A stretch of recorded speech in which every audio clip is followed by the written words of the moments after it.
Lumalabas ma'am, kung atin pong isa-summarize yung pagdinig kanina, especially yung part ng Anti-Money Laundering Council, yung AMLAC, hindi po yun corruption case, kundi narrative construction. Hindi po ito ebidensya, kundi presentation strategy or perception building o perception management. Hindi po ito paghahanap ng accountability Yes, laban and sa which Vice is President. malungkot. Let us not deceive the public. Let us tell the public kung ano talaga yung nire-report natin. Diba kasi kung may matibay naman tayong ebidensya, then hindi natin kailangan i-deceive yung public. Sa akin naman, diba, di ipakita nyo kung ano talaga yun, hindi yung gagawin yung exaggerated na from 2005 to, diba? Parang if you're doing that, di parang you want to stretch it para nang siguro parang gusto nyong, ang tawag dito, yung i-build yung mindset ng tao. Eh, ang sa akin naman, huwag nating gawing mangmang ang mga Pilipino. Turuan natin sila ng tama. Sa pagdinig po ng House Justice Committee, nabanggit po yung mga sinasabing suspicious billions of transactions na sabi po ng Anti-Money Laundering Council. Inuugnay po kay Vice President Sara Duterte. 3.92 billion at matindi po ma'am yung package ng narrative na lumabas po doon. AMLAC, suspicious, billion, Sara Duterte. Pinagmumukhang malaki at mabigat ng mga paratang kahit wala naman pong napapatunayan. Ma'am, bilang pong former congresswoman, ano pong tingin nyo dito? Well, syempre, dapat maintindihan ng taong bayan. Yung AMLC, ang tinatrack niya is the movement of funds. So, hindi ibig sabihin, yan ang laman ng bank account. It is pag kunwari, katulad kami sa Congress, di ba, may MOOE kami. Di ba? Tapos every month may MOOE kami. So, pumapasok sa account namin, di ba, papasok yan, 500,000. Kunwari, yung sinasabi ng bonus, pag may bonus kami. Di ba, 1.5 million o 2 million, naka-apat na checking tig pa 500. Dahil 500 yan, edi CTR na kaagad yan. Di apat na 500, di ba? CTR, CTR, CTR, CTR. So, pumasok yan, apat. So, pumasok yan sa aming, sa account namin, sa Land Bank. O after yan, kunwari ako, ililipat ko ngayon siya doon sa aking account na pangsweldo sa mga tao. Kasi itong MOOE, pangbayad mo yan ng kung ano-anong ginagastos mo, pangsweldo mo sa mga extrang taong kinukuha mo. Di ba? So, ilalabas mo ulit siya ng apat na 500. O di ibig sabihin nun, 2 million, 4 million na yun. Pero magkano ba talaga yung pera? Pero kung nilabas mo yung pera dahil pinangsweldo mo, may natira ba? Di ba zero? Pero ang nakalagay sa AMLA na CTR is ilang transactions, 8, at ang amount niya ay nasa 4 million pesos. Pero ang natira sa akin, 0. O ngayon, bakit sinasabi nila yung inflow tsaka outflow hindi balance? O yung pumasok sa akin na 2 million, ang ginawa ko, nag-issue ko isa-isang cheque sa mga empleyado ko bilang sweldo nila, edi hindi siya CTR kasi hindi siya above 500,000. Pero lumabas yung pera sa akin dahil nagbayad ako, pinasweldo ko lahat ng empleyado ko hanggang naubos ko yung 2 million.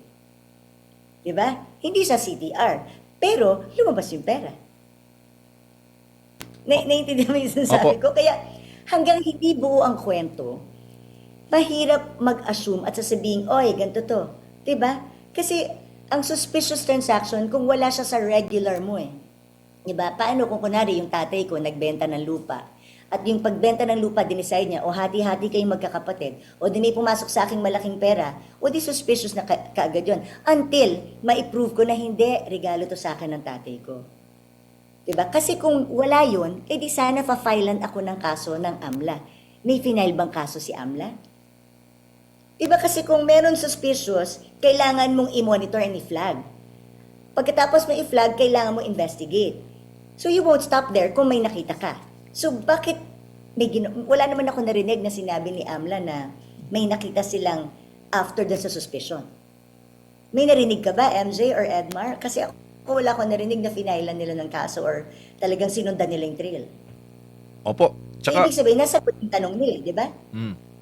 Tsaka yung ma'am, yung time frame kasi mula 2005 hanggang Oh, yes, 2026, 20 years ang kanila pong inada para maging billion, ma'am. O, isa pa yun, di ba? Eh kung tutuusin mo, kung yung 2022 to 2026, nasa 63.8 million lang yun na transactions. Actually, pag tinitingnan ko nga, in 21 years, yung 300, ilang transactions, 371 large transactions, at saka 30 suspicious. Isipin mo, for 21 years, 30 suspicious. Di ba kung i-divide mo yun, parang 1 per year or 1.5, di ba?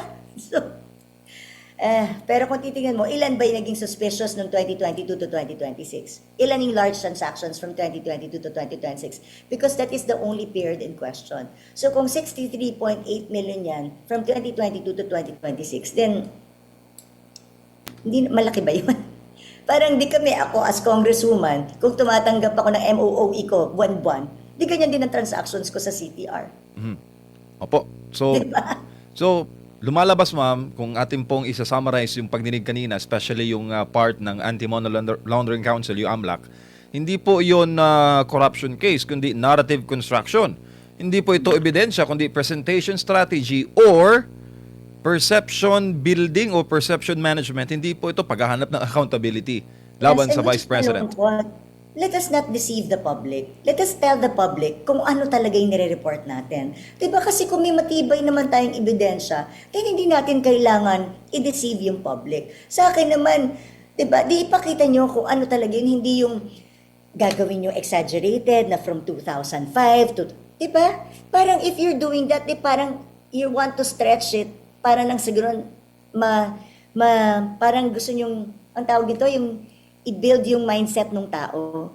Ang sa akin naman, huwag nating gawing mangmang ang mga Pilipino. Turuan natin sila ng tama. Diba? Kasi we owe it to them. We owe it to them to educate them.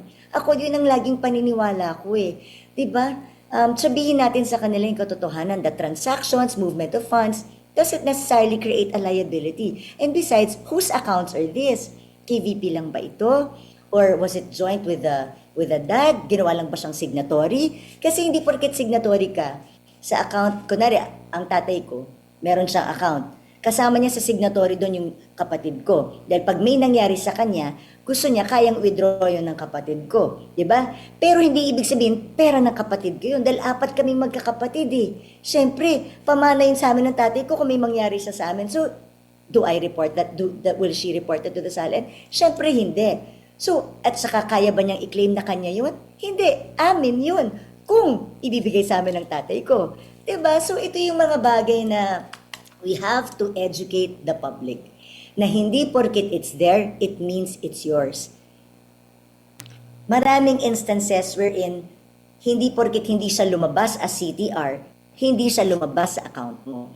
Kasi pwede siyang hindi lumabas in tranches of 500. Pwede siyang lumabas less than 500. So it wasn't flagged as a CTR or an STR. Naiintindihan mo yung sinasabi ko, MJ? Yes po, Kong, si Admiral po ito. Tama po ba na isuma total ang perang nababanggit mula 2005-2026 at lumalabas na 3.9 billion pesos? Hindi ba may redundancy na dito sa mga pera na ito? Parang pinamumukha kasi na bilyonaryo po ang Vice Presidente. Well, yun nga yung sinasabi ko. Kasi, di ba, nilagay nila Sara Duterte account, Mans Carpio account, di ba? So, ito yung Sara-related accounts. That's not even her own accounts lang. Diba, Sara-related accounts. Pwedeng ka-joint niya si Mans, ka-joint niya yung tatay niya, ka-joint niya yung kapatid niya. Hindi natin alam. Ganon din yung kay Mans. Ka-joint niya si Sara, ka-joint niya sa company niya, ka-joint niya, whatever. So, pwedeng pumasok na siya dito kay Sara, pumasok pa siya dito kay Mans, tapos inad mo pa. Diba? So, kasi until klaro what accounts those are, diba? At saka, like I said, pumasok sa'yo, pero lumabas sa'yo. So, hindi mo yun pera. Opo. Katulad kami, yun lang ako, example ko lang, MOOE namin, pumasok sa akin. Pero may pinaglalaanan na yun ng pangsweldo sa mga tao ko eh. Diba? And bottom line, pwedeng wala pang natira dun eh. Pwedeng nag-abono pa ako bukod dun sa pera ko eh, dahil kunwari pag Pasko, diba? So, that doesn't mean that that volume of transactions came and went, diba? Or entered and went. Ibig sabihin, napakinabangan ko ang perang yun. Opo. Kung ganito po ang kanila pong logic po, ma'am, at dapat ilabas din siguro yung sa kanila, sa lahat na lang po ng public official po. Kasi hindi nga matukoy dito kung sa hindi nga matukoy dito kung saan yung may katiwalian, may something na problema. So ibig sabihin lahat pwede na ganito ang gawin sa lahat ng mga public official. Edmar, that's why I'm using myself as an example eh. May MOOE kami. May bonus na, di ba? May break bonus na tinatawag na MOOE kami. Those are CTR because those are above 500. So, lalabas din yun sa mga, pag kami mag-check din sa AMLA namin, lalabas din yun. Di ba? Pero kami, we can say with certainty, pinagsasweldo namin yun, kahit papilahin ko pa lahat ng taong sinweldohan nun. That's what I'm saying. Not because there are movement of funds, it means nasa akin yung perang yun. Opo, pero yung naratibo nila kasi parang masamang-masama po, Congresswoman. Congresswoman, maraming salamat po sa inyong oras at That's why- panahon. yeah. Sa uulitin That's why po, we're here ingat po kayo. to educate the public. So just keep on educating the public so that the public will know na kung ano yung katotohanan. Ako yun lang naman nahabol ko eh. Kung ano yung katotohanan. Na kung meron dapat panagutin, din panagutin. Pero make sure tama yung ibinibintang. Hindi you want the perception na ito ang nangyayari. Apo. Maraming salamat, Congresswoman. Sa ulitin po, Thank you ingat po very kayo. Si former Thank you. Congresswoman Bernadette Herrera po, mga kapartner natin pong nakapanayam. Ukol nga po doon sa nagpatuloy kahapon na oral argument ng Korte Suprema. Hinggil nga po sa kini-questioning 2024, 2025 at 2026 budget.